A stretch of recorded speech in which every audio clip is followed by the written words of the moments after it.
आज हम ancient Indian history पर मैराथन वीडियो शुरू करने जा रहे हैं। इसमें एंशिएंट हिस्ट्री के एंटायर जीएस सिलेबस को हम कॉम्प्रिहेंसिवली कवर करेंगे। प्री हिस्टोरिक इंडिया से शुरू करते हुए इंडस वैली सिविलाइजेशन, वैदिक एज, जैनिज्म, बुद्धिज्म और महाजनपदास जैसे टॉपिक्स को डिस्कस किया जाएगा। साथ ही सभी प्रोमिनेंट एम्पायर्स जैसे कि मौर्यन, कुषाणस, गुप्ताज एटसेट्रा की चर्चा होगी। साउथ इंडियन हिस्ट्री के स्पेसिफिक टॉपिक्स जैसे कि संगम एज और चोला एम्पायर को भी डिटेल में कवर करेंगे। यानी इस वीडियो को पूरा देखने के बाद एंशिएंट इंडियन हिस्ट्री के किसी भी टॉपिक में आपको डाउट नहीं रहेगा। तो आइए शुरू करते हैं प्राचीन भारतीय इतिहास का ये सफर। Prehistoric period of India. दोस्तों, हिस्ट्री यानी कि इतिहास एक ग्रीक वर्ड हिस्टोरिया से बना है, जिसका मीनिंग है इंक्वायरी, इन्वेस्टिगेशन या पास्ट नॉलेज। हम सभी जानते हैं कि अतीत का अध्ययन पिछली घटनाओं के साथ साथ इन घटनाओं से जुड़े खोज, संग्रह और व्याख्या से संबंधित होता है। और इसी कारण हिस्ट्री के रिकंस्ट्रक्शन में हिस्टोरिकल सोर्सेज की एक अहम भूमिका होती है। इन सोर्सेज को दो भागों में विभाजित किया जा सकता है। पहला नॉन लिटरेरी सोर्सेज और दूसरा literary sources. Non literary sources में कॉइन्स, इंस्क्रिप्शंस, मॉन्यूमेंट्स और आर्कियोलॉजिकल रिमेन्स शामिल होते हैं। हिस्टोरियंस के अनुसार पास्ट की स्टडी को प्री हिस्ट्री, प्रोटो हिस्ट्री और हिस्ट्री में विभाजित किया गया है। प्री हिस्ट्री इतिहास के उस हिस्से से जुड़ा है जब राइटिंग यानी कि लेखन का आविष्कार नहीं हुआ था। इस दौर का उपलब्ध ज्ञान कुछ आर्कियोलॉजिकल एविडेंसेस पर आधारित है, जैसे कि उस समय की पॉटरी, आर्टिफैक्ट्स, स्टोन टूल्स और मेटल इम्प्लीमेंट्स जो कई प्री हिस्टोरिक साइट से प्राप्त हुए हैं। वहीं दूसरी तरफ आर्कियोलॉजिकल सोर्सेज के साथ साथ रिटन एविडेंस का युग हिस्ट्री का निर्माण करता है। इसके अलावा प्री हिस्ट्री और हिस्ट्री के बीच के दौर को प्रोटो हिस्ट्री के रूप में जाना जाता है। ये उस टाइम पीरियड को इंडिकेट करता है जिसके रिटन रिकॉर्ड्स तो अवेलेबल हैं, लेकिन उनकी स्क्रिप्ट डिसाइफर न होने के कारण हिस्टोरियंस उस इंफॉर्मेशन को डिकोड नहीं कर पाए हैं। आज हम इंडिया के प्री हिस्टोरिक पीरियड के बारे में विस्तार से चर्चा करेंगे। इसमें लगभग 200,000 बीसी से लेकर 3,500 to 2,500 बीसी तक का टाइम पीरियड आता है। माना जाता है कि इस प्रारंभिक काल में भारतीय मानव नेग्रिटो रेस के थे और हंटिंग, गैदरिंग जैसी एक्टिविटीज के जरिए अपना जीवन यापन करते थे। प्री हिस्टोरिक एज में डिफरेंट फेजेस में धीरे धीरे मानव सेटल्ड लाइफ की तरफ आगे बढ़ता है। तो आइए विस्तार से समझते हैं ह्यूमन हिस्ट्री की इस फाउंडेशन एज को, प्री हिस्टोरिक पीरियड। इंडिया में प्री हिस्टोरिक एज की शुरुआत स्टोन एज से होती है। मानव के इस प्रारंभिक काल के बारे में कुछ आर्कियोलॉजिकल एविडेंस मिले हैं, जिनमें पत्थर के औजार यानी कि स्टोन टूल्स सबसे ज्यादा मात्रा में पाए गए हैं। यह संभावना है कि लोगों ने पत्थर, लकड़ी और हड्डी के टूल्स और वेपन्स बनाए और उनका इस्तेमाल किया, जिनमें से स्टोन टूल्स सबसे अच्छे रूप में आज तक संरक्षित हैं। इसीलिए इस काल को लिथिक एज या स्टोन एज कहा जाता है। जियोलॉजिकल एज स्टोन टूल्स के टाइप्स और प्री हिस्टोरिक लोगों के लाइफस्टाइल के आधार पर स्टोन एज को मुख्य रूप से 3 प्रकार में वर्गीकृत किया गया है। पहला पेलियोलिथिक एज यानी ओल्ड स्टोन एज, दूसरा मेसोलिथिक एज यानी मिडिल स्टोन एज और तीसरा नियोलिथिक एज यानी न्यू स्टोन एज। आइए इस दौर को विस्तार से समझते हैं। पेलियोलिथिक एज जो कि 30,000 बीसी से 10,000 बीसी के बीच मानी जाती है। पेलियोलिथिक शब्द 2 ग्रीक वर्ड से बना है। पेलियो जिसका अर्थ है पुराना और लिथोस जिसका अर्थ है स्टोन, और इस तरह ये नाम स्टोन टूल्स के महत्व को दर्शाता है। पेलियोलिथिक पीरियड की ये लंबी अवधि मानव इतिहास के 99% हिस्से को कवर करती है। भारत में पेलियोलिथिक पीरियड के सबसे पहले आर्कियोलॉजिकल एविडेंस की डिस्कवरी का श्रेय ज्योग्राफिकल सर्वे ऑफ इंडिया के जियोलॉजिस्ट रॉबर्ट ब्रूस फुट को दिया जाता है। उन्होंने 1863 में तमिलनाडु राज्य के पल्लवपुरम डिस्ट्रिक्ट में पल्लवरम हैंडैक्स की खोज की थी। इसी कारण उन्हें father of pre historic archaeology भी कहा जाता है। दोस्तों, प्राचीन लोगों के द्वारा उपयोग किए जाने वाले स्टोन टूल्स और क्लाइमेट के डिफरेंसेस के आधार पर इस युग को 3 फेजेस में बांटा गया है। इसमें पहला फेज है लोअर पेलियोलिथिक एज, जो 30,000 बीसी से 100,000 बीसी तक के पीरियड को कवर करता है। ये दौर आइस एज का था और इस दौर का मानव मुख्य रूप से हंटर और गैदरर था। खोजकर्ताओं के अनुसार उस समय ह्यूमंस बिना पॉलिश किए हुए रफ और हेवी स्टोन टूल्स जैसे कि हैंड एक्सेस, चॉपर्स और क्लीवर्स का इस्तेमाल किया करते थे। औजार बनाने के लिए लाइमस्टोन्स का भी प्रयोग किया जाता था। महाराष्ट्र राज्य का एक छोटा सा शहर बोरी ओल्डेस्ट लोअर पेलियोलिथिक साइट्स में से एक है। इसके अलावा कश्मीर वैली, राजस्थान के दिदवाना डेजर्ट एरिया और थार डेजर्ट में भी अनेक स्थल मिले हैं। चूंकि इस युग में स्टोन के टूल्स महत्वपूर्ण थे, इसीलिए लोगों ने ऐसी जगहों को खोजने की कोशिश की जहां अच्छी क्वालिटी के स्टोन आसानी से उपलब्ध हों। ऐसी साइट्स पर प्राचीन लोग स्टोन टूल्स बनाते थे और उन्हीं स्थानों को फैक्ट्री साइट्स के रूप में जाना जाता था। इनमें केव्स और शेल्टर्स भी शामिल हैं, जहां लोग लंबे समय तक आश्रय भी लिया करते थे। इन्हें हैबिटेशन कम फैक्ट्री साइट्स कहा जाने लगा। लोगों ने इन नेचुरल केव्स को इसलिए चुना क्योंकि ये बारिश, गर्मी और तेज हवा से उन्हें बचाने की जगह प्रदान करती थी। विंध्याज और डेक्कन प्लेटो में नेचुरल केव्स और शेल्टर्स पाए जाते हैं। ये रॉक शेल्टर्स नर्मदा घाटी के पास हैं। मध्य प्रदेश में स्थित भीमबेटका केव्स और रॉक शेल्टर्स इन्हीं साइट्स का एक महत्वपूर्ण उदाहरण है। इस दौर के विभिन्न प्रकार के स्टोन टूल्स उत्तर प्रदेश की बेलान घाटी में भी पाए गए हैं, जो विंध्यास फुटहिल्स में स्थित है। इसके साथ ही आंध्र प्रदेश के नागार्जुना कोंडा में भी लोअर पेलियोलिथिक एज के साक्ष्य मिलते हैं। इस दौर की अन्य मुख्य साइट्स में गुजरात का सौराष्ट्र रीजन, डेक्कन प्लेटो और छोटा नागपुर प्लेटो शामिल हैं। अब बात करते हैं दूसरे फेज यानी मिडिल पेलियोलिथिक एज की, जो 100,000 बीसी से 40,000 बीसी के बीच का काल था। दोस्तों, मिडिल पेलियोलिथिक एज में ह्यूमंस ने शार्प और पॉइंटेड टूल्स जैसे फ्लेक्स, ब्लेड्स और पॉइंटर्स बनाना शुरू किया था। वे छोटे एनिमल्स को मारने के लिए और मीट कटिंग के लिए इन उपकरणों का इस्तेमाल करते थे। लोअर पेलियोलिथिक एज की तुलना में इस दौर के टूल्स छोटे, हल्के और पतले थे। इस युग के अवशेष नर्मदा नदी के किनारे कई स्थानों पर और तुंगभद्रा नदी के दक्षिण में भी कई स्थानों पर पाए जाते हैं। इसके अलावा राजस्थान की लूनी वैली, यूपी की बेलन वैली और एमपी की भीमबेटका केव्स भी इस दौर के मुख्य स्थलों में शामिल हैं। तीसरा फेज है अपर पेलियोलिथिक एज, जो 40,000 बीसी से 10,000 बीसी तक का पीरियड था। दोस्तों, अपर पेलियोलिथिक एज आइस एज के लास्ट फेज के साथ कोइंसाइड करता था, जब क्लाइमेट तुलनात्मक रूप से वार्मर और ह्यूमिडिटी कम हो चुकी थी।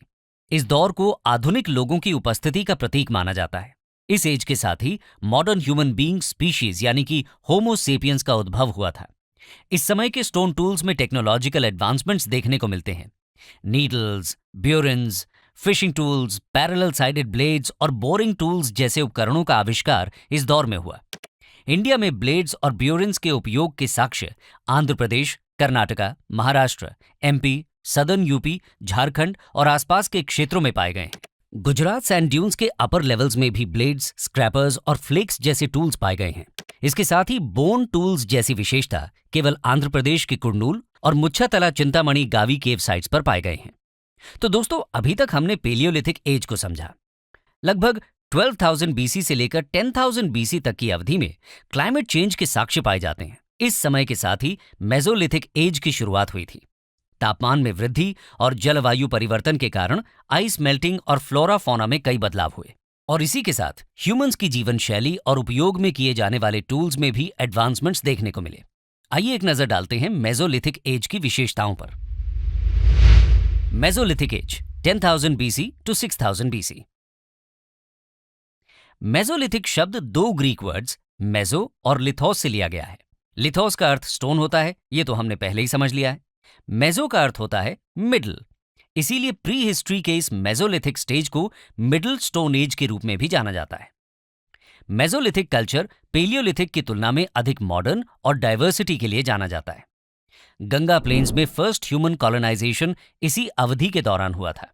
इस युग के टूल्स में माइक्रोलिथ्स सबसे प्रमुख उपकरण थे। माइक्रोलिथ्स एक प्रकार के मिनिएचर स्टोन टूल्स थे, जो आमतौर पर क्रिप्टोक्रिस्टलाइन सिलिका या चर्ट जैसे फाइनली ग्रेन्ड रॉक से बने होते थे। इन माइक्रोलिथ्स का इस्तेमाल ह्यूमंस छोटे जानवरों और पक्षियों का शिकार करने के लिए किया करते थे। इसके अलावा इनका कॉम्पोजिट टूल्स बनाने के लिए उपयोग होता था। इन कॉम्पोजिट टूल्स का प्लांट गैदरिंग, हार्वेस्टिंग, ग्रेटिंग इत्यादि जैसे काम के लिए इस्तेमाल किया जाता था। उत्तर प्रदेश के मिर्जापुर डिस्ट्रिक्ट के रॉक शेल्टर्स में माइक्रोलिथ्स और अन्य मेसोलिथिक टूल्स की सबसे पहली खोज की गई थी। इसके अलावा राजस्थान का बागौर क्षेत्र सबसे बड़ी डॉक्यूमेंटेड मेसोलिथिक साइट्स में से एक है। बागौर कोठारी नदी पर स्थित है, जहां खुदाई में माइक्रोलिथ्स के साथ एनिमल बोन्स और शेल्स भी प्राप्त हुए। इसके साथ ही ये माइक्रोलिथ्स ताप्ती, साबरमती, नर्मदा और माही नदी की कुछ घाटियों में भी पाए गए हैं। जैसा कि हमने पहले देखा कि मेसोलिथिक युग का आरंभ क्लाइमेट चेंज के साथ हुआ था। तापमान की वृद्धि के कारण कई क्षेत्रों में ग्रासलैंड्स का विकास होने लगा, जिसके परिणाम स्वरूप डियर, एंटीलोप, गोट, शीप और कैटल यानी कि घास पर जीवित रहने वाले जानवरों की संख्या में वृद्धि हुई। जहां अभी तक ह्यूमंस हंटर गैदरर के रूप में जीवन बिता रहे थे, अब वो एनिमल डोमेस्टिकेशन, उनके फूड हैबिट्स और ब्रीडिंग सीजन्स के बारे में सीखने लगे। मध्य प्रदेश के आदमगढ़ में एनिमल डोमेस्टिकेशन का सबसे पुराना साक्ष्य मिलता है। डोमेस्टिकेटेड एनिमल्स में पहला वाइल्ड डॉग था। इसके अलावा शीप और गोट सबसे आम पालतू जानवर हुआ करते थे। मेसोलिथिक ह्यूमंस ने जानवरों की खाल के बने कपड़े भी पहनना शुरू कर दिया था।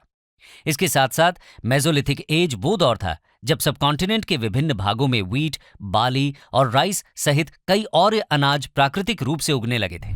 इसके अलावा मेसोलिथिक लोग आर्ट लवर्स भी थे और उन्होंने रॉक पेंटिंग्स की शुरुआत की। इन पेंटिंग्स की थीम ज्यादातर वाइल्ड एनिमल्स, हंटिंग, डांसिंग जैसी एक्टिविटीज को डिपिक्ट करती है। पूरे इंडिया में लगभग 150 मेसोलिथिक रॉक आर्ट साइट्स हैं, जिनमें एमपी की भीमबेटका केव्स, कारवाड़, जाओरा, ओडिशा का संभलपुर और सुंदरगढ़ और केरला का एरुथु गुहा जैसे समृद्ध साइट्स शामिल हैं। ये रॉक पेंटिंग्स धार्मिक प्रथाओं के विकास को भी दर्शाते हैं। पेलियोलिथिक युग के विपरीत इस युग के लोग मृत्यु के बाद जीवन में विश्वास करते थे और इसीलिए उन्होंने ह्यूमन और एनिमल डेड बॉडीज को फूड आइटम्स और दूसरे वस्तुओं के साथ दफनाने का रिचुअल शुरू किया था। गुजरात में स्थित लंगनाज और वेस्ट बंगाल में स्थित बुरहानपुर भी महत्वपूर्ण मेसोलिथिक साइट्स में शामिल हैं। इन साइट्स से वाइल्ड एनिमल्स जैसे कि राइनोसोरस और ब्लैक बक की बोन्स और ह्यूमन स्केलेटन्स के साथ बड़ी संख्या में माइक्रोलिथ्स बरामद किए गए हैं। दोस्तों, मेसोलिथिक काल के बाद 6000 बीसी से 1000 बीसी तक का दौर स्टोन एज के लास्ट फेज नियोलिथिक एज के रूप में जाना जाता है। आइए नियोलिथिक पीरियड की विशेषताओं पर नजर डालते हैं। Neolithic age 6000 BC to 1000 BC. Neolithic शब्द ग्रीक शब्द नियो से लिया गया है, जिसका अर्थ है नया। इस प्रकार नियोलिथिक युग न्यू स्टोन एज को रेफर करता है। प्रसिद्ध आर्कियोलॉजिस्ट गॉर्डन चाइल्ड ने अपनी किताब मैन मेक्स हिमसेल्फ में लिखा है कि नियोलिथिक युग ने मनुष्य के जीवन में एक क्रांति ला दी। उनके द्वारा इस क्रांति को नियोलिथिक रेवोल्यूशन का नाम दिया गया। जिस प्रकार हमने देखा कि पेलियोलिथिक एज में ह्यूमंस पूरी तरह से नेचर पर डिपेंडेंट और हंटर गैदरर थे और मेसोलिथिक एज में ह्यूमंस द्वारा एनिमल डोमेस्टिकेशन शुरू हुआ। परिवर्तन और आधुनिकता की श्रृंखला में नियोलिथिक एज में मानव फूड गैदरर से फूड प्रोड्यूसर बन गए। नियोलिथिक पीरियड अपनी एग्रीकल्चरल प्रैक्टिसेस की शुरुआत के लिए महत्वपूर्ण है। यूपी के इलाहाबाद के पास स्थित कोल्डिवा और महागारा भारत ही नहीं बल्कि पूरी दुनिया में राइस कल्टीवेशन का सबसे पुराना प्रमाण प्रदान करते हैं। ओल्ड स्टोन एज के विपरीत इस काल में लोग पॉलिश्ड स्टोन टूल्स और एक्सेस का उपयोग करने लगे, जिन्हें अक्सर केल्क्स कहा जाता है। ये टूल्स पहले के क्रूड फ्लेक्ड स्टोन की तुलना में अधिक रिफाइंड दिखाई देते हैं। इसके साथ ही वे बोन से बने टूल्स भी इस्तेमाल करते थे, जैसे needles, scrapers, borers, arrowheads etcetera. नए पॉलिश्ड टूल्स के उपयोग से ह्यूमंस के लिए खेती, शिकार और अन्य कामों को बेहतर तरीके से करना आसान हो गया। बिहार के चिरांद साइट से बोन से बने वेपन्स प्राप्त हुए हैं। अगर हम एग्रीकल्चर की बात करें तो नियोलिथिक एज के लोग फलों के साथ रागी, कॉटन, राइस, व्हीट, बार्ली और हॉर्स ग्राम ग्रो करते थे। इसके साथ ही डोमेस्टिकेटेड एनिमल्स में कैटल, शीप और गोट शामिल थे। कश्मीर के बुर्जा होम साइट की एक बेरियल साइट से ह्यूमन के साथ डॉग की डेड बॉडी भी मिली, जो कि डॉग डोमेस्टिकेशन का प्रमाण प्रदान करती है। एग्रो पैस्टोरल सोसाइटी के अन्य प्रमाण कर्नाटका के हल्लूर, मास्की और ब्रह्मगिरी साइट से प्राप्त हुए हैं। पौधों और जानवरों को पालतू बनाने की शुरुआत से बड़ी मात्रा में फूड ग्रेन्स और एनिमल फूड का प्रोडक्शन होने लगा था और प्रोड्यूस किए गए इन फूड ग्रेन्स और कुक्ड फूड को स्टोर करने के लिए मिट्टी के बर्तन यानी कि पॉटरी मेकिंग की शुरुआत हुई और इस प्रकार मिट्टी के बर्तन पहली बार नियोलिथिक एज में दिखाई दिए। इसी काल की पॉटरी को grey ware, black burnished ware और मैट इम्प्रेस्ड वेयर के तहत क्लासिफाई किया गया था। इनिशियल स्टेज में हैंडमेड पॉटरी बनाए गए थे, लेकिन बाद में फुट व्हील्स का इन्वेंशन हुआ। ये लोग कॉटन और वूल के कपड़े बनाना भी सीख चुके थे। कॉटन का ओल्डेस्ट एविडेंस मेहरगढ़ साइट से प्राप्त हुआ, जो वर्तमान में पाकिस्तान में स्थित है। नियोलिथिक युग के लोग मिट्टी के बने रेक्टेंगुलर और सर्कुलर हाउसेज में रहते थे और इस प्रकार फर्स्ट सेटल्ड सोसाइटी और अर्लीस्ट इंडियन विलेजेस की नींव नियोलिथिक एज में रखी गई थी। इसके साथ ही कश्मीर वैली में पिट ड्वेलिंग के साक्ष्य भी मिले हैं, जो ये बताते हैं कि यहाँ नियोलिथिक लोग पिट्स में रहते थे।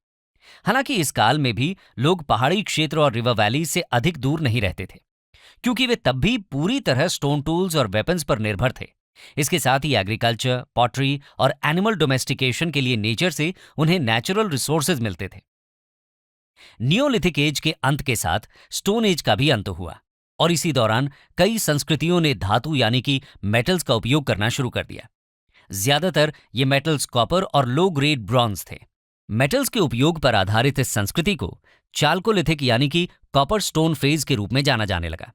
आइए जानते हैं इसके बारे में। Chalcolithic age 2000 BC to 500 BC. ये कल्चर मुख्य रूप से प्री हड़प्पन फेज में देखी गई थी, जहां एनिमल रियरिंग और रूरल सेटलमेंट होने लगे थे। लेकिन कई स्थानों पर यह पोस्ट हड़प्पन फेज तक भी फैली हुई थी। Pre Harappan phase neolithic age और हड़प्पन एज के बीच ट्रांजिशन पीरियड को रिप्रेजेंट करता है। चाल्कोलिथिक एज वो आधार है जिस पर हड़प्पा सिविलाइजेशन के ग्रेजुअल एवोल्यूशन को समझा जा सकता है। इस युग में कॉपर का उपयोग कर axe, fishing hooks, chisels, pins, knives और रॉड्स जैसे टूल्स बनाए जाते थे। इस दौर के घर स्टोन्स और मड ब्रिक से बनाए गए थे और अभी तक लोग बर्न्ट ब्रिक से परिचित नहीं थे। हालांकि राजस्थान में स्थित गिलुंड साइट एकमात्र स्थान है जहां से बेक्ड ब्रिक्स के कुछ अवशेष मिले हैं। चाल्कोलिथिक सोसाइटी की संस्कृति शहरी नहीं थी और इन्हें एक विलेज सोसाइटी माना जाता है। इस युग के साथ सोशल इनइक्वालिटीज की भी शुरुआत हुई, जहां एक तरफ विलेज चीफ रेक्टेंगुलर शेप्ड घरों में रहते थे, वहीं आम जनता छोटे राउंड हट्स में रहती थी। घरों के अलावा इस युग के बैरियल्स भी विभिन्न प्रकार के होते थे, जिसमें सिंगल बैरियल से लेकर स्मॉल बॉक्स शेप्ड बैरियल्स और रॉक कट टूम्स भी शामिल थे।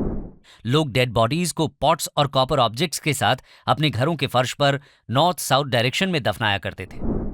वेस्ट महाराष्ट्र में पाए गए बैरियल्स में काफी बड़ी संख्या में छोटे बच्चों को दफनाने के एविडेंस मिले हैं, जो ये स्पष्ट करते हैं कि नियोलिथिक एज में इन्फेंट मोर्टेलिटी रेट काफी अधिक थी। इस दौर में आर्ट और क्राफ्ट में वृद्धि हुई, जिसमें कॉपर स्मिथ्स और स्टोन वर्कर्स भी शामिल थे। उन्हें स्पिनिंग, वीविंग और क्लॉथ मैन्युफैक्चरिंग भी आती थी। हालांकि अब तक वो लिखने की कला नहीं जानते थे। चाल्कोलिथिक काल की मुख्य पहचान पॉलीक्रोम पेंटेड पॉटरी है। ब्लैक और रेड पॉटरी उस युग में काफी प्रचलित थी। ओकर कलर्ड पॉटरी भी बहुत लोकप्रिय थी। ओकर कलर्ड पॉटरी के साक्ष्य राजस्थान, पंजाब, हरियाणा और वेस्टर्न यूपी के क्षेत्रों में पाए गए हैं। इसके साथ ही लोग ऑर्नामेंट्स के भी शौकीन थे। इस युग की महिलाएं शेल और बोन्स के बने आभूषण पहनती थीं। वे सेमी प्रेशस स्टोन्स जैसे कि स्टेटाइट और क्वार्ट्ज क्रिस्टल से मोतियों की माला का भी निर्माण करते थे।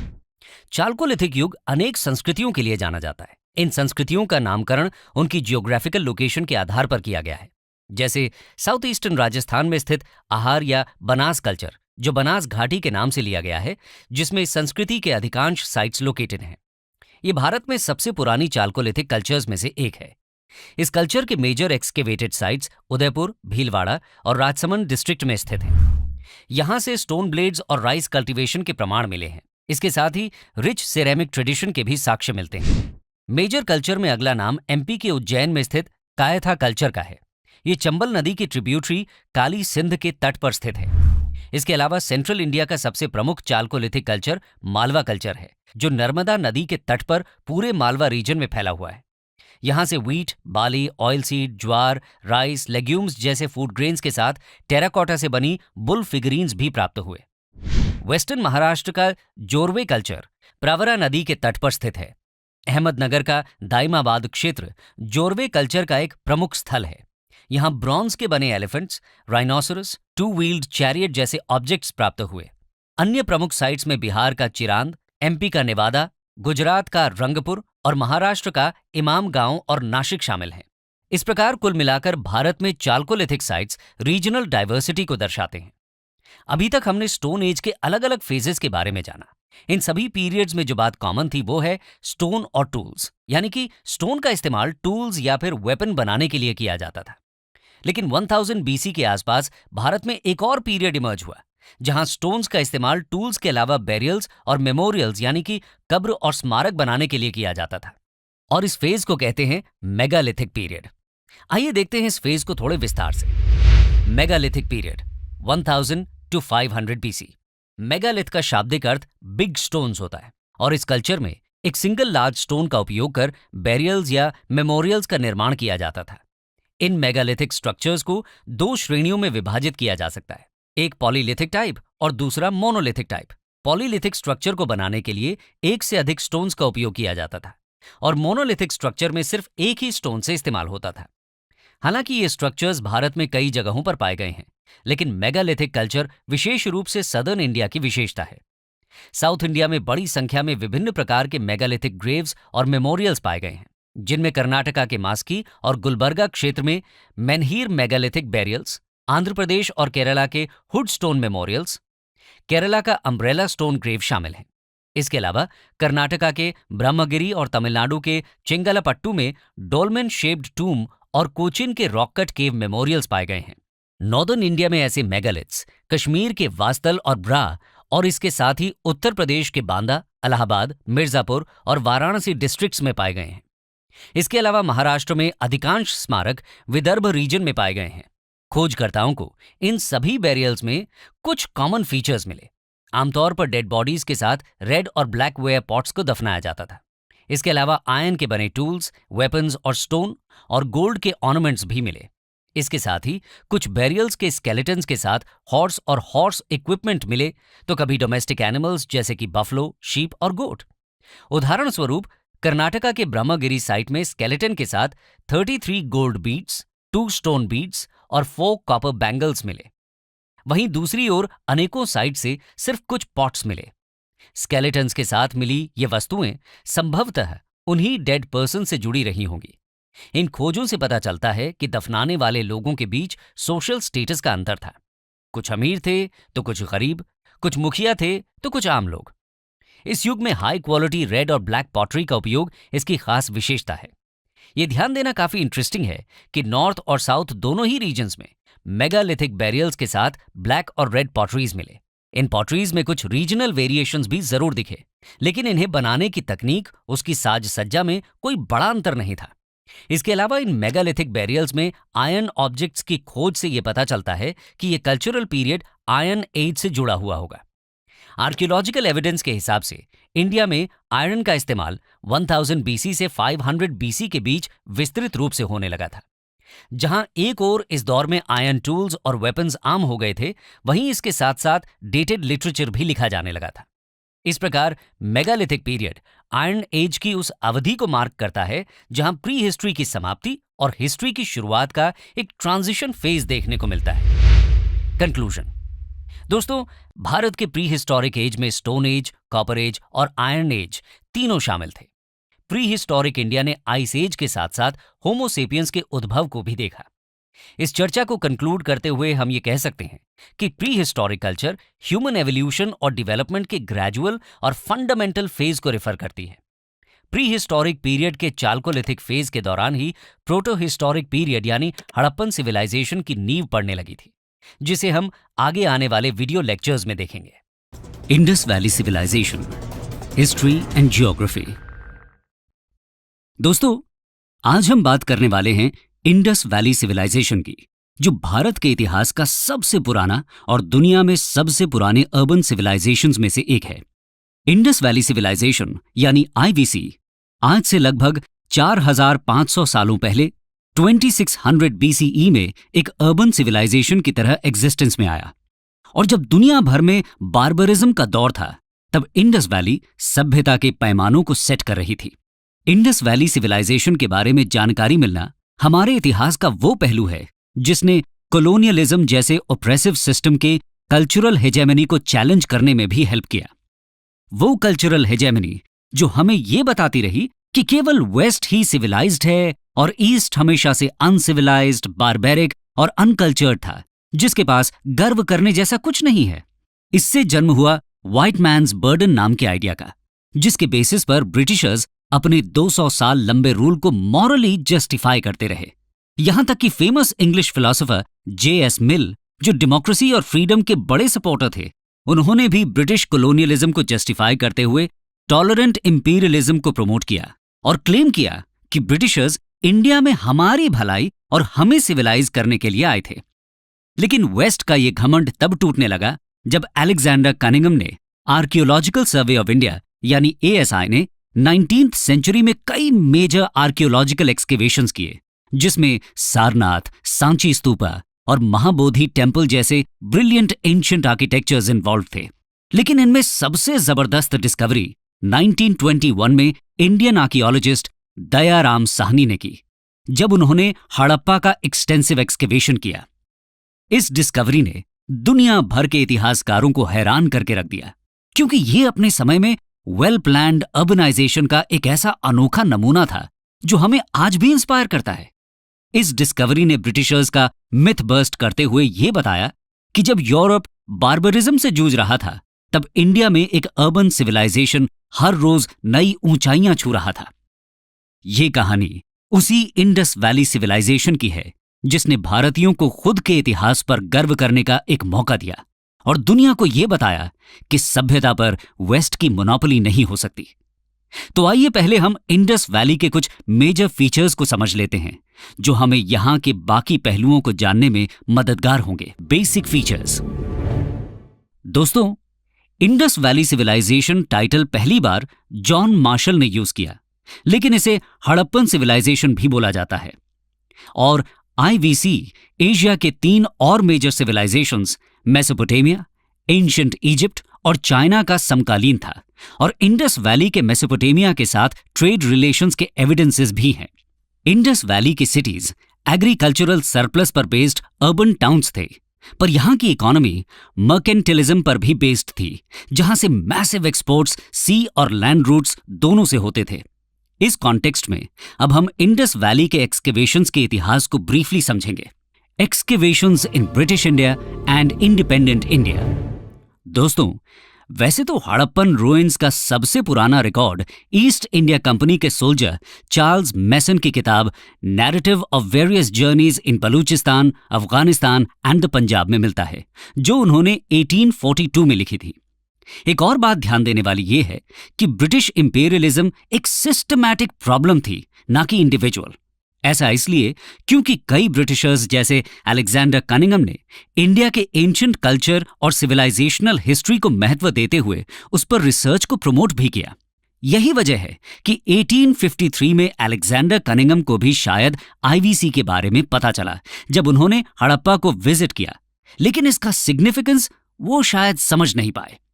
बाद में 1921 में दयाराम साहनी ने हड़प्पा और फिर 1922 में आरडी बैनर्जी ने मोहेंजोदड़ो का एक्सटेंसिव एक्सकेवेशन किया। इसके बाद से लगातार इंडस वैली पर एक्सकेवेशंस हो रहे हैं, जिनमें कई प्रोमिनेंट आर्कियोलॉजिस्ट्स जैसे NG Majumdar, Amalananda Ghosh, RS Bisht, JP Joshi, R Rao और वसंत शिंदे इन्वॉल्व रहे। इन्होंने आईवीसी के कई और साइट्स जैसे सुतका गैंडोर, कालीबंगा, लोथल एटसेट्रा को डिस्कवर किया और आज तक 2000 से ज्यादा इंडस वैली साइट्स पाई गई हैं। दोस्तों, इंडिपेंडेंट इंडिया के एक्सकेवेशंस की बात करें तो उसमें सबसे मेजर डिस्कवरी थी 1990s में आरएस बिष्ट की, जब उन्हें ढोलावीरा में स्टोन इंस्क्रिप्शन और इंडस साइन बोर्ड मिले। Indus sign board wooden plate में इंडस स्क्रिप्ट का लॉन्गेस्ट इंस्क्रिप्शन है और स्टोन इंस्क्रिप्शन ऐसा पहला हड़प्पन इंस्क्रिप्शन है जो स्टोन में है। इसके पहले मिले इंस्क्रिप्शंस टेराकोटा, वुड एटसेट्रा में इंस्क्राइब्ड थे। इसके अलावा दूसरी मेजर डिस्कवरी थी इंडिया की राखी गढ़ी साइट, जिसे पहली बार अमरेंद्र नाथ ने 1997 में एक्सकेवेट किया। 2014 में वसंत शिंदे के एक्सकेवेशंस ने इसे हड़प्पन सिविलाइजेशन की लार्जेस्ट साइट बना दिया, जो लगभग 350 हेक्टेयर्स में फैली हुई है, और इसने 300 हेक्टेयर्स में फैली पाकिस्तान की मोहेंजोदड़ो को पीछे छोड़ दिया। खैर, अब हम बात करते हैं कि आईवीसी के इतिहास को हिस्टोरियंस कैसे क्लासिफाई करते हैं। 4 स्टेजेस और 4 फेजेस ऑफ एवोल्यूशन। दोस्तों, हिस्टोरियंस आईवीसी को जनरली 4 फेजेस में डिवाइड करते हैं। इसमें पहला है प्री हड़प्पा, जो 3300 बीसीई के पहले का फेज है। इस दौर में नोमैडिक लोग सेटलमेंट्स बनाने लगे और एग्रीकल्चर की शुरुआत हुई। दूसरा है अर्ली हड़प्पा, जो लगभग 3300 बीसीई से 2600 बीसीई तक था। इस दौर में हड़प्पा में बड़े बड़े विलेजेस का इमर्जेंस हुआ, जो बाद में अर्बन टाउन्स में कन्वर्ट हुए। तीसरा और सबसे इंपॉर्टेंट है मैच्योर हड़प्पन फेज, जो 2600 से 1900 बीसीई तक एग्जिस्टेंस में रहा। इस दौरान वो ग्रेट सिटीज फ्लरिश कर रहे थे जो आईवीसी को अर्बन बनाते हैं, और इसी दौर में हड़प्पा में मर्केंटिलिज्म भी अपने चरम पर था। आखिरी फेज है लेट हड़प्पन फेज, जो 1900 BCE से 1300 BCE में मिलता है। यहां आईवीसी का डिक्लाइन दिखता है, जिसके बाद धीरे धीरे ये सिविलाइजेशन इतिहास बन गया। चलिए अब आपको लेकर चलते हैं इंडस वैली की जियोग्राफी की ओर और जानते हैं कि ये कहां से कहां तक फैला हुआ था। Geography of Harappan sites. Indus valley civilization Punjab, Haryana, Sindh, Balochistan, Gujarat, Rajasthan और वेस्टर्न यूपी तक फैला हुआ था। ये सारे एरियाज लार्जली इंडस और इंडस की ट्रिब्यूटरीज जैसे रावी के अराउंड लोकेटेड थे और इसीलिए इसे जॉन मार्शल ने इंडस वैली सिविलाइजेशन बोला। एक थियोरी के हिसाब से इंडस वैली पहले काफी ज्यादा फर्टाइल था, इसीलिए यहां पर आईवीसी का जन्म हुआ। लेकिन बाद में इंडस वैली की फर्टिलिटी में डिक्लाइन और एनवायरमेंटल चेंजेस के चलते शायद यहां के लोग गंगा वैली में चले गए, जहां बाद में पोस्ट हड़प्पन सेटलमेंट्स, महाजनपद और मगध जैसे किंगडम्स का राइज हुआ। अभी तक के एक्सकेवेशन के हिसाब से Manda northernmost, Daimabad southernmost, Alamgirpur easternmost और Sutkagen Dor westernmost Harappan sites हैं। इंडस वैली में मिले 2000 से ज्यादा साइट्स में से ज्यादातर प्रेजेंट डे इंडिया और पाकिस्तान में है, लेकिन एक साइट शोरतुघाई अफगानिस्तान में भी है, जो शायद हड़प्पन्स का ट्रेडिंग कॉलोनी था। पोर्ट सिटीज में सुरकातोड़ा, लोथल, कुंतासी गुजरात में, अल्लादीनो, बालाकोट और सुद का गेंडोर जो अब पाकिस्तान में है नाम की साइट्स आते हैं, जहां से मेजर ट्रेड्स के एविडेंस सूसा और उर नाम के मेसोपोटेमियन साइट्स में मिले हड़प्पन सील्स हैं। इसके बाद हम चर्चा करते हैं हड़प्पन सिविलाइजेशन में हुए मेजर एक्सकेवेशंस की, जो यहां के इतिहास और समाज को इंटरप्रेट करने के लिए प्राइमरी हिस्टोरिकल सोर्सेज हैं। Major excavations. Town planning. IVC का सबसे इंटरेस्टिंग एलिमेंट है उसका टाउन प्लानिंग, जिसके ब्रिलियंस को हम मॉडर्न डे चंडीगढ़ और न्यू रायपुर जैसी प्लान्ड सिटीज से कंपेयर कर सकते हैं। यह खुद में एक अचीवमेंट है कि आईवीसी ने ऐसा टाउन प्लानिंग 4500 साल पहले इस्टेब्लिश किया था। आईवीसी के टाउन प्लानिंग का पहला मेजर फीचर यहां का स्ट्रैटिफाइड टाउन प्लानिंग है। कुछ साइट्स को छोड़ दें तो मोस्ट साइट्स के वेस्ट में एक फोर्टिफाइड सीटाडेल या किला मिलता है, जो शायद रूलिंग क्लास के लिए था, और ईस्ट में छोटे ब्रिक हाउसेस जो शायद कॉमनर्स के लिए थे। ये यहां के सोशल स्ट्रैटिफिकेशंस को इंडिकेट करता है और बताता है कि समाज में स्टेटस और पावर के बेसिस पर डिविजन्स हड़प्पन टाइम से थे, पर ये डिविजन्स कास्ट सिस्टम की तरह नहीं थे। धोलावीरा में यह सीटाडेल पत्थरों का था और यहां एक मिडिल टाउन भी था जो शायद मिडिल क्लासेस के लिए था। एक्सेप्शंस में चान्हू दाड़ो है, जहां कोई सीटाडेल अब तक नहीं मिला है, और लोथल का सीटाडेल फोर्टिफाइड नहीं था बल्कि थोड़ा हाइट पर बनाया गया था। टाउन प्लानिंग का अगला ब्रिलियंट फीचर है ग्रिड सिस्टम। जहां हम मैसिव टेक्नोलॉजिकल इनोवेशंस के बावजूद आज भी वेल प्लान्ड टाउन्स के लिए संघर्ष कर रहे हैं, वहीं 4500 साल पहले हड़प्पन्स ने मिनिमल टेक्नोलॉजी यूज करके एक इंस्पायरिंग नमूना पेश किया है। आईवीसी में ऑलमोस्ट सारे स्ट्रीट्स राइट एंगल से एक दूसरे से कनेक्टेड थे, जिनके चारों तरफ शहर बसे थे। तीसरा इंटरेस्टिंग फीचर है ब्रिलियंट अंडरग्राउंड ड्रेनेज सिस्टम। मोहेंजोदड़ो में सारी स्ट्रीट्स में ड्रेन्स मिलते हैं और लगभग सभी घरों में वेस्ट वाटर मैनेजमेंट का इंतजाम भी। इन घरों की दीवारों में वर्टिकल पाइप्स थीं जो ड्रेन से कनेक्टेड हैं। इनमें छोटे छोटे सेटलिंग पूल्स और ट्रैप्स भी हैं जो सेडिमेंट्स को जो ड्रेन को जैम कर सकते हैं, ट्रैप कर सकते थे और इन्हें ईजिली रिमूव किया जा सकता था। मॉडर्न इंडिया में स्वच्छ भारत मिशन के अंडर सैनिटेशन को जो इंपॉर्टेंस दिया गया है, वो बताता है कि आईवीसी का वेस्ट वाटर मैनेजमेंट कैसे एक फ्यूचरिस्टिक और प्रोग्रेसिव सिस्टम था। इन ड्रेन्स का ब्रिलियंस इस वजह से भी है कि ये बेक्ड ब्रिक के थे, जो भारत में इसके पहले या कुछ सालों बाद तक के सिविलाइजेशन में भी काफी कम मिलते हैं। अब बात करते हैं यहां के आर्किटेक्चर की। आर्किटेक्चर। आईवीसी का सबसे इंपॉर्टेंट आर्किटेक्चरल मास्टरपीस मोहेंजोदड़ो का द ग्रेट बाथ है। यह बेक्ड ब्रिक्स से बना हुआ 6x12 मीटर साइज का स्ट्रक्चर है, जिसका मेन पर्पस शायद रिलीजियस था, जिसे रिचुअल बेदिंग में यूज करते थे। ग्रेट बाथ का फ्लोर और आउटर वॉल्स बिट्यूमिनाइज्ड हैं, जो इसे वाटरप्रूफ बनाता है। यहां स्टोन नहीं दिखता। इसके अलावा एक मैसिव वाटर टैंक धोलावीरा में भी है। अगला स्ट्रक्चर ग्रैनरीज हैं। मोहनजोदड़ो का ग्रेट ग्रैनरी सबसे मैसिव है, जिसका यूज शायद टैक्स में मिले ग्रेन्स के स्टोरेज में होता था। हड़प्पा में भी ऐसे 6 ग्रैनरीज मिले हैं। यहाँ 2 रूम बैरिक्स भी थे, जहां शायद वर्कर्स रहते थे। आगे देखते हैं हड़प्पा की आर्ट एंड क्राफ्ट की कहानी। Art and craft. दोस्तों, आईवीसी अपनी ब्रिलियंट और वेल डेवलप्ड आर्टिफैक्ट्स और स्कल्पचर्स के लिए भी फेमस है। ये हमें हड़प्पन सोसाइटी में possible god worship, leisure toys, materials in use etcetera के बारे में बताते हैं। वैसे तो यहाँ क्राफ्ट मेकिंग एक कॉमन प्रैक्टिस थी, लेकिन most craft production Chanhudaro, Nageshwar और बालाकोट जैसे इंडस्ट्रियल टाउन में होता था। इनमें से कई क्राफ्ट्स आज भी इंडियन और ब्रिटिश म्यूजियम्स में देखे जा सकते हैं। Stone sculptures. स्टोन स्कल्पचर्स की बात करें तो उनमें सबसे फेमस स्कल्पचर रेड सैंडस्टोन में बना मेल बॉडी के अपर पार्ट या टॉर्सो है। टॉर्सो की नेक, शोल्डर्स, हेड्स और आर्म्स में सॉकेट होल्स हैं और इसकी डिजाइनिंग काफी डिटेल्ड है। इसके अलावा बियर्डेड मैन का स्कल्पचर सबसे ज्यादा चर्चा का विषय है, जो स्टीटाइट या सोप रॉक से बना था। ये शायद एक प्रीस्ट था, क्योंकि इसके रिपीटेड रिप्रेजेंटेशंस और जगहों में मिलते हैं। ये स्कल्पचर एक ट्रीफॉयल पैटर्न शॉल में लिपटा हुआ है, जिसकी आईज इलोंगेटेड और हाफ क्लोज्ड हैं। देखकर लगता है जैसे वो मेडिटेशन में हो। इसका नोज, माउथ, ईयर, मस्टाश और हेयर काफी डिटेल्ड हैं। हेड के चारों तरफ एक प्लेन वोवन फिलेट और हैंड में आर्मलेट भी हैं।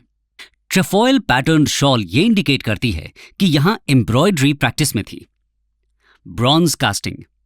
दोस्तों, ब्रॉन्ज कास्टिंग भी आईवीसी में पॉपुलर था, जो इंडिया में एक कंटिन्यूअस ट्रेडिशन में दिखता है। इसका एक एग्जाम्पल फेमस नटराज स्कल्पचर है, जो 11th सेंचुरी में चोलाज ने बनवाया था। ब्रॉन्ज कास्टिंग के लिए दोनों जगहों में लॉस्ट वैक्स टेक्निक का इस्तेमाल होता है। इंडस वैली के सबसे फेमस ब्रॉन्जेस डांसिंग गर्ल, बफलो, गोट एनिमल फिगर्स और कालीबंगा और मोहनजोदड़ो के बुल स्कल्पचर्स हैं। डांसिंग गर्ल एक 4 इंच टॉल फिगर है, जो मोहनजोदड़ो में मिली। इसके लॉन्ग हेयर बन में बंधे हुए हैं। आर्म्स, बैंगल्स, ब्रेसलेट्स और एम्यूलेट्स से कवर्ड और नेक में कौरी शेल नेकलेस है। सबसे इंटरेस्टिंग बात है डांसिंग गर्ल का त्रिभंगा पोस्चर, जो इसके लाइवलीनेस को रिमार्केबल बनाता है। Terracotta art. टेराकोटा यानी कि नेचुरल क्ले से बने रेडिश ब्राउन कलर के फिगर्स भी यहां काफी कॉमन थे, लेकिन टेराकोटा फिगर्स का डिटेलिंग उतना ब्रिलियंट नहीं है जितना ब्रॉन्ज और स्टोन स्टैच्यूज का है। इनमें सबसे famous mother goddess, bearded males, mask of horned deity, toy carts और सील्स हैं। सबसे prominent terracotta figure mother goddess है, जो एक क्रूड और स्टैंडिंग फीमेल फिगर है, जिसमें नेकलेसेस, लॉइन क्लॉथ और गर्डल्स की सजावट है। इसमें most distinct feature fan shaped head dress है, जिसके दोनों साइड्स में कप लाइक प्रोजेक्शंस हैं। बाकी के फेशियल फीचर्स क्रूड और कम रियलिस्टिक हैं। सील्स की बात करें तो वो टेराकोटा के अलावा steatite, agate, chert, copper, faience, gold, ivory और सिल्वर में भी मिलते हैं। सील्स का इस्तेमाल जनरली ट्रेड में होता था, शायद as a proof of authenticity. इनमें सबसे पॉपुलर मोहनजोदड़ो के पशुपति सील हैं, जिसमें एलिफेंट, टाइगर, राइनो, बफलो और 2 एंटीलोप्स कार्व्ड हैं। पॉटरी। अगला इंपॉर्टेंट क्राफ्ट यहाँ का पॉटरी है, जो लार्जली व्हील मेड थे, ना कि हैंडमेड। सबसे common red and black ware pottery थे। प्लेन पॉटरी ज्यादा कॉमन है दैन ऑर्नामेंटेड पॉटरी, और कुछ रेयर पॉलीक्रोम और इनसाइज्ड वेयर्स भी मिले हैं। पॉटरीज में ग्रेसफुल कर्व्स ज्यादा कॉमन है दैन स्ट्रेट और एंगुलर शेप्स। अदर्स। इन सब के अलावा यहाँ क्लॉथ मेकिंग में यूज होने वाले स्पिंडल व्हर्ल्स कई घरों में मिले, जो क्लॉथ मेकिंग के कॉमन प्रैक्टिस के इंडिकेशंस हैं। हड़प्पन्स बोट मेकिंग क्राफ्ट भी जानते थे, जिसका इस्तेमाल सी ट्रेड में होता था। यहाँ वेट्स एंड मेजर्स भी डेवलप्ड थे, जो शायद 16 के मल्टीपल्स में यूज होते थे। ये मेजरमेंट टेक्निक मॉडर्न इंडिया तक देखने को मिला, जहां 16 आना 1 रुपए होता था। तो ये था इंडस वैली सिविलाइजेशन के इतिहास का वो पहलू, जिसमें हमने वहां की जियोग्राफी, टाउन प्लानिंग, आर्किटेक्चर और मेजर एक्सकेवेशंस और क्राफ्ट्स मेकिंग की बात की। ये एक्सकेवेशंस हड़प्पन हिस्ट्री के प्राइमरी एविडेंसेस हैं, जिनके थ्रू ही हम उनके इतिहास और समाज के बाकी पहलुओं जैसे politics, society, economy, religion, culture और डिक्लाइन के बारे में जान पाते हैं। इन एविडेंसेस के थ्रू हड़प्पन सोसाइटी से रिलेटेड थियोरीज और इन्फ्रेंसेस की बात हम अगले वीडियो में करेंगे। Indus valley civilization part 2, important sites and influences. दोस्तों, हम बात कर रहे हैं इंडस वैली सिविलाइजेशन की, जो भारत के इतिहास का पहला अर्बन सिविलाइजेशन था। पिछले वीडियो में हमने देखा कि इंडस वैली सिविलाइजेशन क्यों इतना इंपॉर्टेंट पार्ट है हमारे इतिहास का, और उसमें कौन कौन से मेजर एक्सकेवेशंस आज तक हुए हैं। हमने इंडस वैली के इंपॉर्टेंट आर्किटेक्चरल और कल्चरल एलिमेंट्स के एविडेंसेस को समझने की भी कोशिश की है। इस दूसरे भाग में हम बात करने वाले हैं वहां की कुछ इंपॉर्टेंट साइट्स के बारे में और जानेंगे कि यहां मिले एविडेंसेस हमें इंडस वैली की सोसाइटी, पॉलिटिक्स और इकोनॉमी के बारे में क्या बताते हैं। इसके अलावा इंडस वैली के डिक्लाइन को लेकर कई डिस्प्यूट्स हैं, जिसके बारे में हम इस वीडियो में जानेंगे। आइए पहले हम बात करते हैं आईवीसी की कुछ मेजर साइट्स की। Some important sites. हड़प्पा। दोस्तों, हड़प्पा रवि के किनारे पाकिस्तान के पंजाब प्रोविंस में है। रवि के पास होने से इसको ट्रेड नेटवर्क्स, एक्वाटिक फूड और ड्रिंकिंग और कल्टीवेशन के लिए पानी का एक्सेस था। हड़प्पा ईस्ट से आने वाले ट्रेड रूट्स का मीटिंग पॉइंट भी माना गया है। यहाँ के मेजर एक्सकेवेशंस में granaries with brick platform, workers के रूम्स, ब्रॉन्ज स्मेल्टिंग एटसेट्रा हैं, जिसके बारे में हमने पिछले वीडियो में बात की। हड़प्पा इकलौती ऐसी साइट है जहां कॉफिन बैरियल्स का एविडेंस मिला है। अगला साइट है मोहेंजोदड़ो, जिसका English translation mound of the dead है, और ये इंडस के किनारे पाकिस्तान के पंजाब प्रोविंस के लरकाना में है। यहां पर the great bath, the great granary, bronze dancing girl, seal of Pashupati, statue of the bearded man, सबसे ज्यादा यूनिकॉर्न सील्स और वोवन कॉटन के पीसेस मिले हैं। मोहेंजोदड़ो एक यूनेस्को वर्ल्ड हेरिटेज साइट भी है। अगला साइट है ढोलावीरा, जो गुजरात के रन ऑफ कच्छ में है। रिसेंटली इंडियन गवर्नमेंट ने इसे यूनेस्को वर्ल्ड हेरिटेज साइट्स में इंक्लूड करने का प्रपोजल भी भेजा है। ये लार्ज रेजर्वायर्स और elaborate system of water harvesting के लिए फेमस है। चलिए अब समझते हैं हड़प्पन पॉलिटिकल सिस्टम से रिलेटेड थियोरीज के बारे में। Political system. दोस्तों, ये काफी इंटरेस्टिंग सवाल है कि कैसे इंडस वैली सिविलाइजेशन इतने पुअर कम्युनिकेशन सिस्टम्स के दौर में भी एक यूनिफॉर्म सिविलाइजेशन की तरह एग्जिस्ट करता रहा और इतने वास्ट एरिया में फैल गया। थियोरी ऑफ सेंट्रलाइज्ड पॉलिटी के हिसाब से कुछ इतिहासकारों का मत है कि इंडस वैली का आर्किटेक्चरल मैग्निफिसेंस और यूनिफॉर्म ब्यूटीफुल स्कल्पचर्स यहाँ की रूलिंग क्लास की पावर को दर्शाते हैं। ये दिखाता है कि उनके पास मैसिव स्ट्रक्चर्स और ब्रिलियंट टाउन प्लानिंग के लिए लेबर और टैक्सेस मोबिलाइज करने की कैपेबिलिटी थी। यहाँ का पॉलिटिकल सिस्टम शायद एक सेंट्रलाइज्ड सिस्टम था, जिसकी वजह से ही आईवीसी कल्चर एक यूनिफॉर्म कल्चर था। इसके अलावा इन टाउन्स में मिले सिटाडेल्स ही शायद सीट ऑफ पावर थे, और मोहेंजोदड़ो की ग्रेट ग्रैनरी स्टेट का ट्रेजरी, जहां टैक्स के रूप में कलेक्टेड ग्रेन्स रखे जाते थे। Political system mature Harappan phase में अपने चरम पर था और सबसे ज्यादा वेल डेवलप्ड भी। कई सारे शहर काफी अच्छे से फोर्टिफाइड थे और पूरा एरिया वेल पॉपुलेटेड। लेकिन यहां ऑर्गेनाइज्ड मिलिट्री के प्रूफ्स नहीं मिलते हैं, पर शायद एक स्टैंडिंग आर्मी एग्जिस्ट करती थी, क्योंकि सोल्जर्स के डिपिक्शंस कई स्टोन्स में हैं।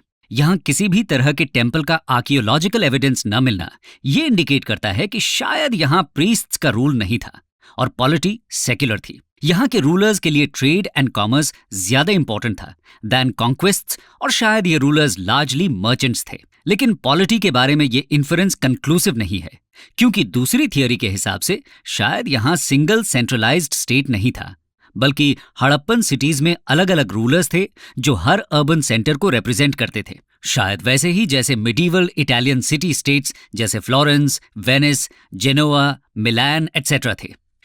खैर, किसी भी पॉलिटिकल सिस्टम के लिए यह जरूरी है कि वहां की इकोनॉमी भी स्ट्रॉन्ग फाउंडेशंस पर बिल्ट हो। इसलिए अब हम चलते हैं यहां की इकोनॉमी की तरफ। Economy, agriculture. दोस्तों, इंडस वैली में एग्रीकल्चर मेन इकोनॉमिक एक्टिविटी थी, जिसका मेजर कारण इंडस वैली की फर्टिलिटी था। ये फर्टिलिटी इंडस के हर साल ओवरफ्लो की वजह से थी, जिसका एविडेंस बर्न्ड ब्रिक्स के वॉल्स में है जो फ्लड कंट्रोल के लिए यूज होते थे। इंडस वैली के मेन क्रॉप्स में व्हीट, बार्ली, राय, सेसमम, मस्टर्ड और पीज हैं, लेकिन लोथल और रंगपुर में राइस के एविडेंसेस भी हैं। आईवीसी के बारे में एक इंटरेस्टिंग बात यह है कि शायद ये कॉटन प्रोड्यूस करने वाले सबसे पहले लोग थे। बुने हुए कॉटन का एविडेंस हमें मोहेंजोदड़ो से मिला है और लगभग हर घर में स्पिंडल व्हील्स ये बताते हैं कि वीविंग एक कॉमन प्रैक्टिस थी। यहां किसी भी तरह के मेटल के हल या प्लाव का एविडेंस नहीं मिलता, लेकिन राखीगढ़ी और कालीबंगा के प्लाउड फील्ड्स इंडिकेट करते हैं कि शायद वुडन प्लाव से यहां प्लाउइंग होती थी और स्टोन के कटिंग टूल से हार्वेस्टिंग। इरिगेशन के लिए शौर्तुगाई के अलावा कहीं भी मेजर कैनाल्स का एविडेंस नहीं है, लेकिन छोटे वाटर टैंक्स जरूर थे। कालीबंगा के फील्ड्स ये भी बताते हैं कि वहां एक साथ 2 क्रॉप्स ग्रो की जाती थीं। इसके अलावा एनिमल डोमेस्टिकेशन भी कॉमन था, जिसमें ox, buffalo, goats, sheep, pigs और हम्प्ड बुल मेन एनिमल्स हैं। यहां के लोग डॉग्स, कैट्स, एलिफेंट्स, राइनोज से भी अवेयर थे।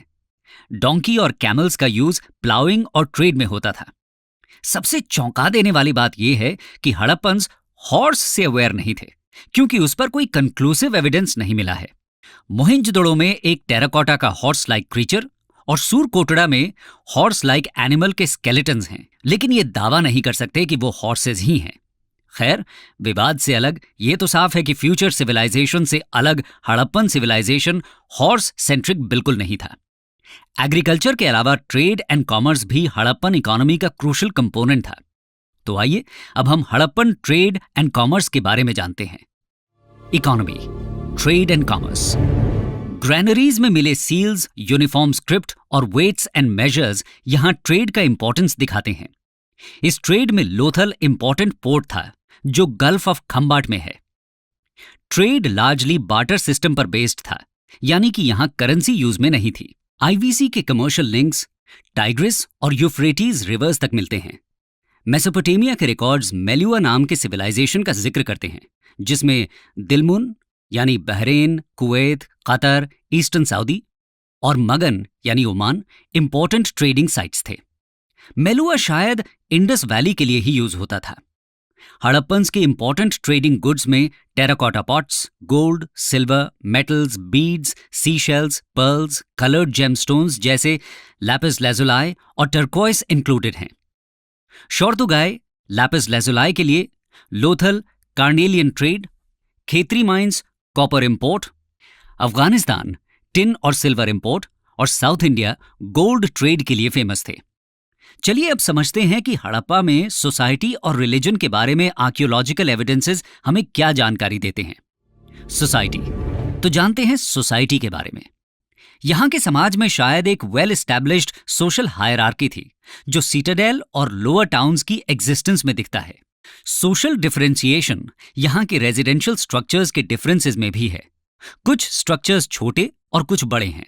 गुड क्वालिटी सील्स और स्कल्पचर और पुअर क्वालिटी टेराकोटा फिगर्स भी यहां के सोशल डिफरेंशिएशन का इंडिकेशन है।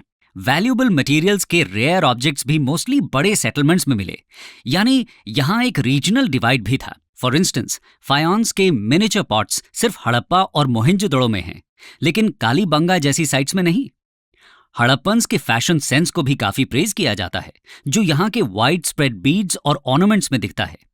इन बीड्स में necklaces, fillets, armlets, fingerings, earring etcetera included हैं, जो प्रेशियस मेटल्स, जेमस्टोन्स, बोन्स और बेक्ड क्ले से बनते थे। बीड इंडस्ट्रीज चान्हुदाड़ो और लोथल में फ्लरिश कर रही थी। ये फैशन सेंस यहां के अलग अलग तरह के क्लोथ्स, हेयर स्टाइल्स और बियर्ड में भी दिखता है। लिपस्टिक, कॉस्मेटिक्स और फेस पेंट के एविडेंसेस भी हैं, जो मॉडर्न डे में भी फैशन आइटम्स हैं। रिलीजन की बात करें तो यहां ग्रेट बाथ के अलावा कोई और रिलीजियस स्ट्रक्चर नहीं मिला, लेकिन यहां के लोगों के रिलीजियस प्रैक्टिसेस के बारे में बाकी के एविडेंसेस से इन्फरेंसेस निकाले जा सकते हैं। यहां कई सारे वुमेन टेराकोटा फिगरीन्स और एम्ब्रियो ऑफ वुमन का रिप्रेजेंटेशन शायद गॉडेस ऑफ अर्थ को दर्शाते हैं। हड़प्पन्स शायद अर्थ को फर्टिलिटी गॉडेस की तरह देखते थे और वर्शिप करते थे। इसके अलावा पशुपति महादेव भी शायद एक डेटी थे, जो एक सील में 3 हॉर्न्ड हेड के साथ यौगिक पोस्चर में दिखते हैं। इसके अलावा स्टोन के बने फैलस वर्शिप के एविडेंसेस भी हैं। हड़प्पन्स शायद ट्री वर्शिप भी करते थे, क्योंकि हमें एक डेटी का डिपिक्शन पीपल के ब्रांचेस में मिलता है।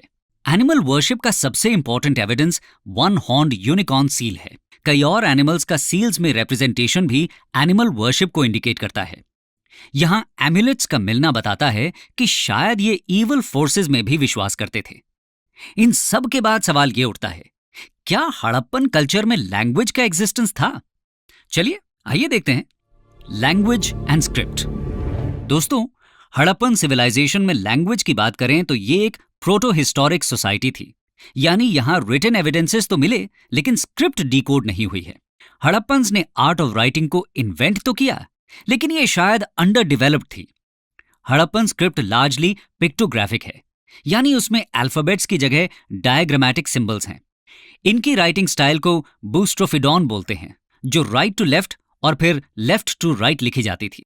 एंशिएंट सिविलाइजेशंस में बेरियल प्रैक्टिसेस को भी काफी इंपॉर्टेंस दिया जाता है, इसलिए अब हम हड़प्पन बेरियल प्रैक्टिसेस के बारे में जानेंगे। The burial practices.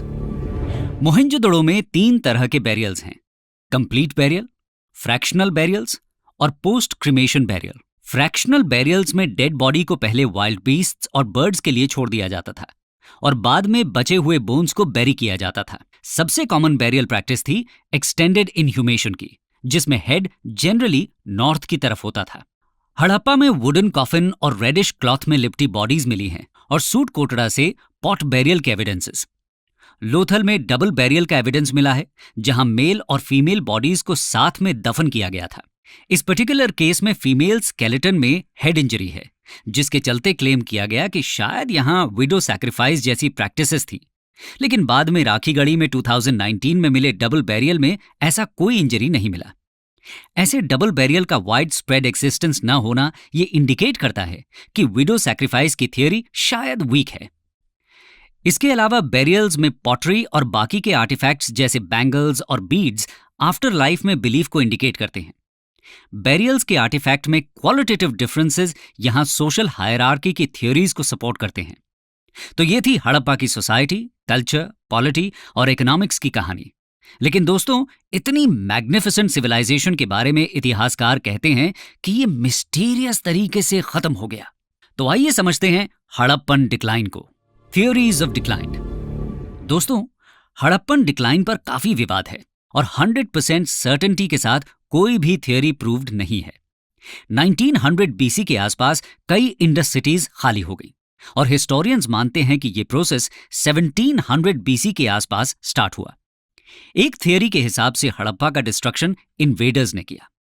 इसे आर्यन इन्वेजन या माइग्रेशन थियोरी कहा जाता है। कुछ एविडेंसेस बताते हैं कि लोगों ने अपने वैल्यूएबल आइटम्स घरों में छुपाने चालू कर दिए थे।